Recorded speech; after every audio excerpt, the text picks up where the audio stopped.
ایک غریب شخص نے مچھلی کا شکار کیا۔ وہ مچھلی پکڑ کر بہت خوش ہو گیا کہ آج میں اپنے بچوں کو مچھلی کھلاؤں گا۔ وہ مچھلی کو لے کر خوشی خوشی اپنے گھر کی طرف جا رہا تھا کہ راستے میں ایک شخص سے اس کی ملاقات ہوئی۔ اس شخص نے جبرن اس غریب آدمی سے مچھلی کو چھین لیا۔ مچھلی کو چھینتے وقت اس ظالم شخص کے ہاتھ میں مچھلی کا کانٹا لگ گیا۔ جب یہ ظالم اپنے گھر پہنچا تو اس کی انگلی میں درد ہونے لگا۔ اس نے مچھلی کو پکایا، مزے کے ساتھ کھایا، لیکن اس کا درد وقت کے ساتھ آہستہ آہستہ بڑھتا جا رہا تھا۔ جب درد برداشت کے باہر ہو گیا تو مجبوراً اسے ڈاکٹر کو بلانا پڑا۔ ڈاکٹر نے اچھی طرح سے اس کی انگلی کو دیکھا، جانچ پڑتال کی اور اس کے بعد یہ بتایا کہ مچھلی کے کانٹے کی وجہ سے اس کی انگلی میں انفیکشن ہو گیا ہے، اب اس کی انگلی کو کاٹنا پڑے گا۔ وہ اپنی انگلی کو کٹوانے پر مجبور ہو گیا۔ اس کی انگلی کو کاٹ دیا گیا۔ اب اسے 1-2 دن تو راحت ملی، لیکن پھر سے اس کے ہاتھ میں درد شروع ہو گیا۔ دوبارہ پھر جب ڈاکٹر کو بلایا گیا، ڈاکٹر نے آ کر ساری جانچ کی اور بتایا کہ انفیکشن تمہارے ہاتھ تک پہنچ گیا ہے، تمہاری جان بچانے کے لیے اب تمہارے ہاتھ کو کاٹنا پڑے گا۔ مجبوراً وہ ہاتھ کٹوانے کے لیے تیار ہو گیا۔ ہاتھ کو کاٹنے کے بعد کچھ دنوں تک تو اس کو سکون رہا، لیکن کچھ دنوں کے بعد اس کے بازو میں درد شروع ہو گیا۔ اس نے دوبارہ ڈاکٹر کو بلایا۔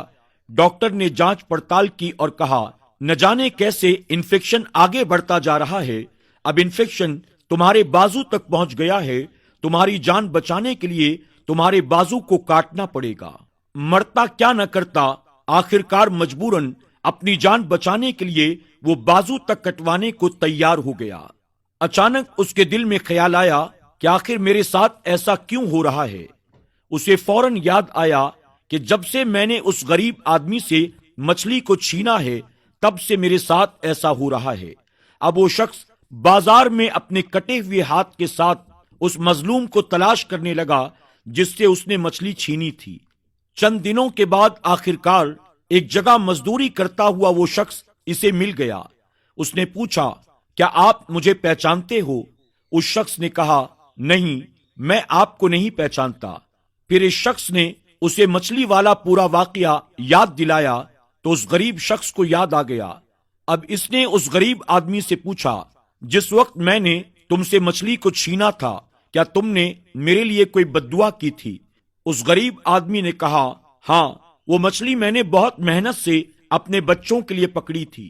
میں خوش تھا کہ آج میں اپنے بچوں کو مچھلی کھلاؤں گا، لیکن تم نے جبرن مجھ سے وہ مچھلی چھین لی تو میرے دل سے یہ بددعا نکلی تھی، اے اللہ، میں کمزور ہوں، میں مظلوم ہوں، لیکن تو طاقتور ہے۔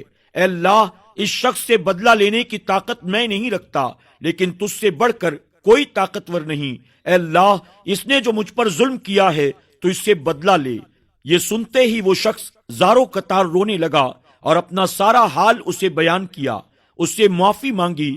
پھر اس شخص نے اس کے حالات کو دیکھ کر اسے سچے دل سے معاف کر دیا، اور اللہ کا ایسا فضل و کرم ہوا کہ اس کا درد کچھ دنوں کے بعد خود بخود جاتا رہا۔